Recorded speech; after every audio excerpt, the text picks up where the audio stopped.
22 जनवरी का, उस ऐतिहासिक पवित्र पल का। और अब अयोध्या में रामलला की प्राण प्रतिष्ठा में केवल 11 दिन ही बचे हैं। मेरा सौभाग्य है कि मुझे भी इस पुण्य अवसर का साक्षी बनने का अवसर मिल रहा है। ये मेरे लिए कल्पनातीत अनुभूतियों का समय है। मैं भावुक हूँ, भाव विह्वल हूँ। मैं पहली बार जीवन में इस तरह के मनोभाव से गुजर रहा हूँ।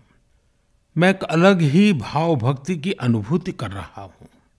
मेरे अंतर मन की ये भाव यात्रा मेरे लिए अभिव्यक्ति का नहीं, अनुभूति का अवसर है।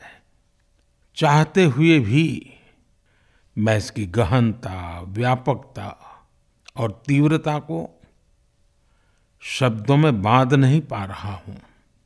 आप भी भली भांति मेरी स्थिति समझ सकते हैं। जिस स्वप्न को अनेकों पीढ़ियों ने वर्षों तक एक संकल्प की तरह अपने हृदय में जिया, मुझे उसकी सिद्धि के समय उपस्थित होने का सौभाग्य मिला है। प्रभु ने मुझे सभी भारतवासियों का प्रतिनिधित्व करने का निमित्त बनाया है। निमित्त मात्रम भव सव्यसाचिन।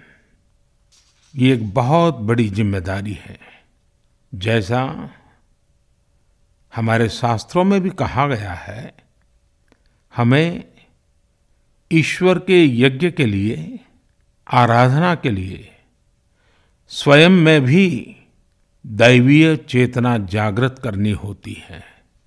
इसके लिए शास्त्रों में व्रत और कठोर नियम बताए गए हैं, जिन्हें प्राण प्रतिष्ठा से पहले पालन करना होता है। इसलिए आध्यात्मिक यात्रा की कुछ तपस्वी आत्माओं और महापुरुषों से मुझे जो मार्गदर्शन मिला, उन्होंने जो यम नियम सुझाए हैं, उसके अनुसार मैं आज से 11 दिन का विशेष अनुष्ठान आरंभ कर रहा हूँ। इस पवित्र अवसर पर मैं परमात्मा के श्री चरणों में प्रार्थना करता हूँ, ऋषियों, मुनियों, तपस्वियों का पुण्य स्मरण करता हूँ और जनता जनार्दन जो ईश्वर का रूप है, उनसे प्रार्थना करता हूँ कि आप मुझे आशीर्वाद दें, ताकि मन से, वचन से, कर्म से मेरी तरफ से कोई कमी ना रहे। साथियों, मेरा ये सौभाग्य है कि 11 दिन के अपने अनुष्ठान का आरंभ मैं नासिक धाम पंचवटी से कर रहा हूँ। पंचवटी वो पावन धरा है जहाँ प्रभु श्री राम ने काफी समय बिताया था। और आज मेरे लिए एक सुखद संयोग ये भी है कि आज स्वामी विवेकानंद जी की जन्म जयंती है। ये स्वामी विवेकानंद जी ही तो थे जिन्होंने हजारों वर्षों से आक्रांतित भारत की आत्मा को झकझोरा था।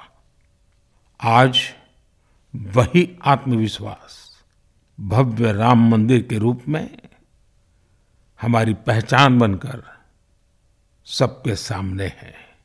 और सोने पर सुहागा देखिए, आज माता जीजाबाई जी की जन्म जयंती है।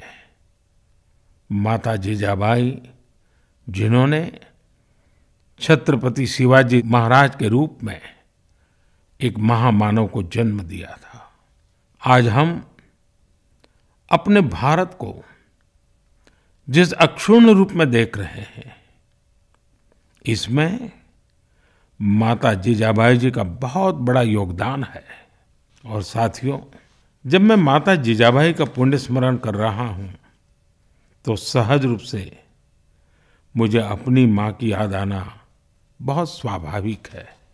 मेरी माँ जीवन के अंत तक माला जपते हुए सीताराम का ही नाम भजा करती थी। साथियों, प्राण प्रतिष्ठा की मंगल घड़ी, चराचर सृष्टि का वो चैतन्य पल, आध्यात्मिक अनुभूति का वो अवसर, गर्भगृह में उस पल क्या कुछ नहीं होगा। साथियों, शरीर के रूप में तो मैं उस पवित्र पल का साक्षी बनूंगा ही, लेकिन मेरे मन में, मेरे हृदय के हर स्पंदन में 140 करोड़ भारतीय मेरे साथ होंगे। आप मेरे साथ होंगे, हर राम भक्त मेरे साथ होगा और वो चैतन्य पल हम सबकी साझी अनुभूति होगी। मैं अपने साथ राम मंदिर के लिए अपने जीवन को समर्पित करने वाले अनगिनत व्यक्तित्वों की प्रेरणा लेकर जाऊंगा।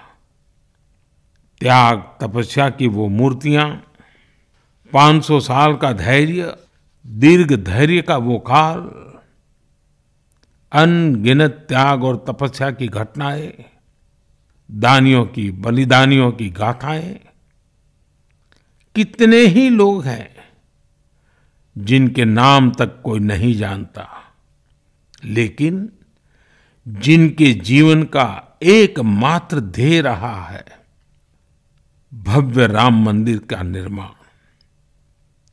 ऐसे असंख्य लोगों की स्मृतियां मेरे साथ होगी। जब 140 करोड़ देशवासी उस पल में मन से मेरे साथ जुड़ जाएंगे और जब मैं आपकी ऊर्जा को साथ लेकर गर्भगृह में प्रवेश करूंगा, तो मुझे भी एहसास होगा कि मैं अकेला नहीं, आप सब भी मेरे साथ हैं। साथियों, ये 11 दिन व्यक्तिगत रूप से मेरे यम नियम तो है ही, लेकिन मेरे भाव विश्व में आप सब समाहित है। मेरी प्रार्थना है कि आप भी मन से मेरे साथ जुड़े रहें। रामलला के चरणों में मैं आपके भावों को भी उसी भाव से अर्पित करूंगा जो भाव मेरे भीतर उमड़ रहे हैं।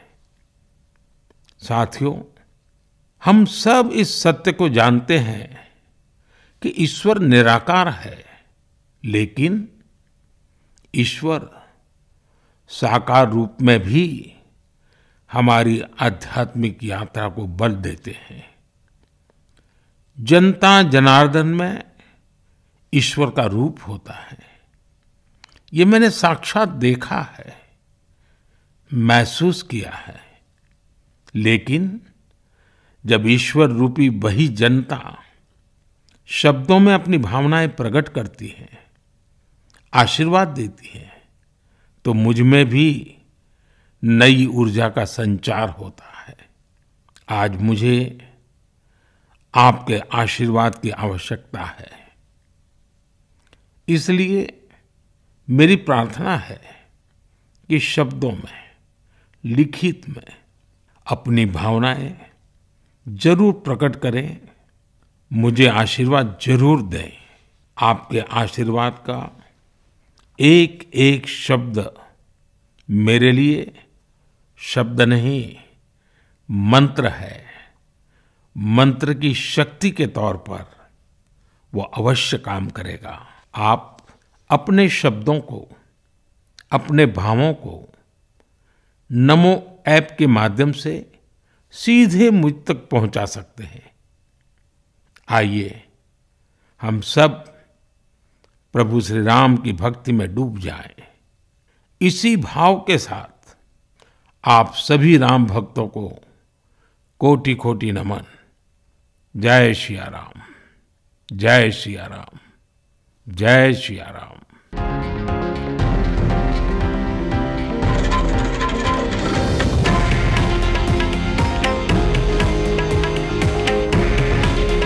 हे आहे देशातील नंबर 1 न्यूज नेटवर्क आणि आपण पाहत आहात TV9 मराठी.